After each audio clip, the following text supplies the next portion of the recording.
Allow me to skip formalities for a moment and dive right into a subject that is not so cheerful, but very, very necessary to discuss.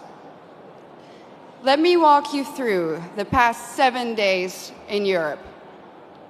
This week in Stockholm, 3 elderly women in their 70s were stabbed in broad daylight on the streets.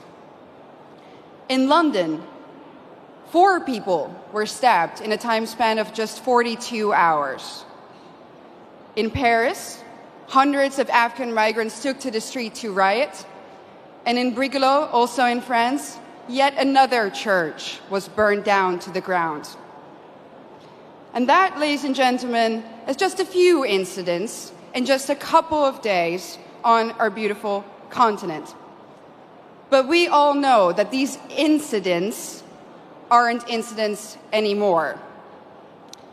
If there's one thing that's for sure, is that we know, and our governments also know, that there is a link between mass migration and crime.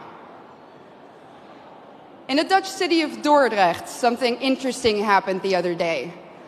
They announced, and this is a small city in the Netherlands, in my home country, that a new asylum center will be put in that little town. And what did the municipality do? They said, we are going to offer citizens who live in the vicinity of this center €1,000 to take extra safety measures. Our new reality in Europe consists of frequent rapes, stabbings, killings, murders, shootings, even beheadings. But let me be clear about one thing. This did not used to happen before. This is a newly imported problem. Samuel P. Huntington predicted this over 25 years ago when he wrote, and I quote, "In the new world of mass migration, the most pervasive, important, and dangerous conflicts will not be between the social classes. They will not be between the rich and the poor. They will be between peoples belonging to different cultural entities. Tribal wars and ethnic conflicts will occur within civilizations." Well, boy, was he right. And the worst part is, we as a society seem to have become indifferent to it. When another white boy or a white girl dies at the hand of an immigrant, we might shake our head, we might let out a sigh, we might even get angry for a minute or two, and then we go on with our lives. We offer the family thoughts and prayers, but nothing ever changes. Ladies and gentlemen, what does that say about us? This is a response of a society that has already given up, a society that has already accepted its defeat. But is this true? Have we given up? Do we really accept the new reality that our globalist leaders have in mind for us? I know one thing for sure, and that is that if nothing changes, if we don't start to seriously fight for our continent, for our religion, for our people, our countries, then this time that we live in will go down in history as the time in which Western nations no longer had to get invaded by hostile armies in order to be conquered. This time will then go down in history as the period in which the invader was actively invited in by a corrupt elite. And not only did this corrupt elite invite the enemy in, they made the native population pay for it too. Everyone who has eyes can see it. The native, white, Christian European population is being replaced at an ever-accelerating rate.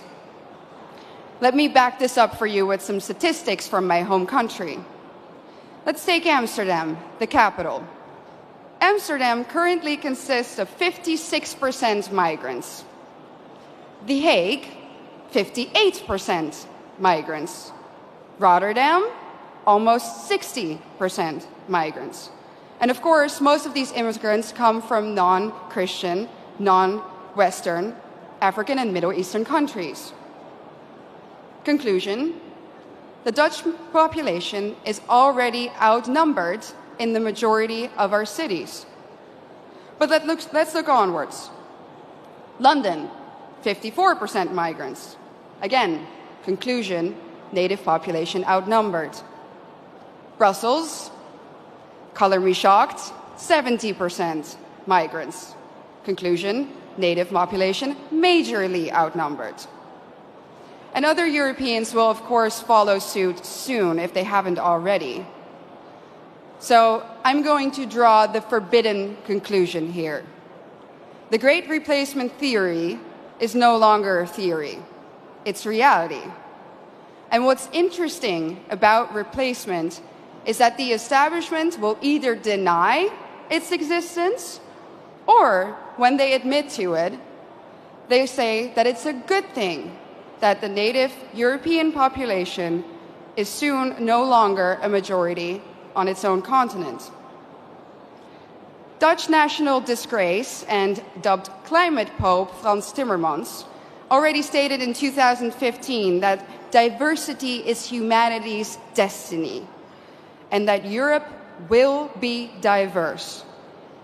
And of course, by now, I think we all know what they mean with the word diversity. It means less white people, less of you. Imagine this in an Asian or an African country. Imagine their leaders rejoicing in the fact that their people will soon no longer be a majority in their own country. Absolutely unthinkable, unimaginable. So what in the world is wrong with our leaders? The underlying sentiment of what they say is always the same. Our establishment claims that white people are evil and that our history is somehow fundamentally different from that of others. Consciously or unconsciously, they have sucked up the lies and the anti-white dogmas of the neo-Marxist critical race theory. That's why the totalitarians in Brussels are trying to force you, the Hungarian people, a sovereign nation, to accept immigrants despite the fact that the population has said no, and so has the government. But make no mistake, the majority of the Dutch people haven't asked for this either. Just like Brussels is forcing Hungary to accept these hordes of immigrants, they are doing the same now, even in the smallest of towns in the Netherlands. No part may remain Dutch in the traditional sense of the word. No part of Europe may remain European. And it's not difficult to understand why. If the old Europe still exists in certain places, then people will be able to compare the new Europe to the old, and newsflash, they will prefer the old. That's why the Eurocrats hate Hungary so much. And their message is clear. Our way of life, our Christian religion, our nations, they have to go, without exception. Their vision of the future is the neoliberal, unrecognizable Europe, where every city becomes kind of like Brussels. Ugly, dirty, unsafe, zero social cohesion, where the buildings are constantly under construction and they never ever seem to finish, and even when they do, the end result is uglier somehow than what they started with. And what are we left with? A permanent state of isolation, confusion, and disorientation. Ladies and gentlemen, welcome to the New World Order.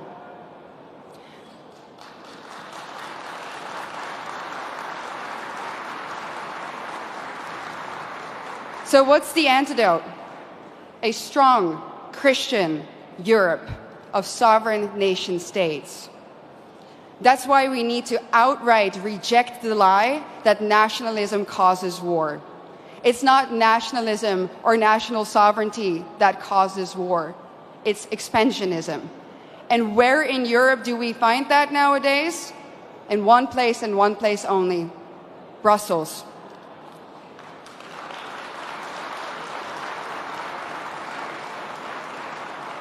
Isn't it funny how the same people who erode our national sovereignty and love to do it, give it all up to the bureaucrats there, that those people are now telling us that we need to spend billions and billions of euros on the national sovereignty of Ukraine? It's a joke, honestly, and it's a pretty sick, expensive, and dangerous joke. During a recent interview, I got asked by an interviewer, do you think that you ever go too far? Do you think that you're ever too radical? I thought about it for a second, and I said, no. No, I don't think I go too far. Truth be told, ladies and gentlemen, I think we in Europe do not go far enough.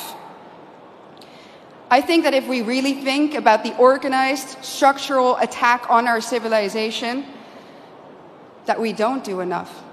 Do we do enough to stop the attack on our families, on our continent, on our countries, on our religion? When we hear about another murder, another stabbing of a young innocent child, do we do enough? When we know that our national sovereignty has been given up in less than a century to Brussels, do we do enough? When we hear that Christian kids in Germany are now converting to Islam to fit in, do we do enough? I don't think so. The totalitarian institute of the European Union needs to come down. Let me be clear, I don't believe in reforms. When the foundation of your institution is rotten, and that is the case in Brussels, you can rebuild the house on top of it all you want, but it's still going to crumble. So the only answer is the Tower of Babel needs to be destroyed.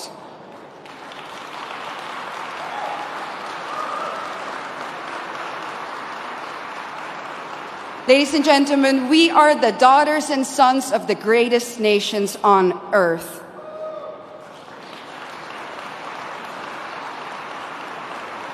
And we need to ask ourselves, what has happened to us? Where do we come from? And more importantly, where are we going? Our elites have declared a war on us, and now it is time for us to put on the full armor of God, fight back, and win.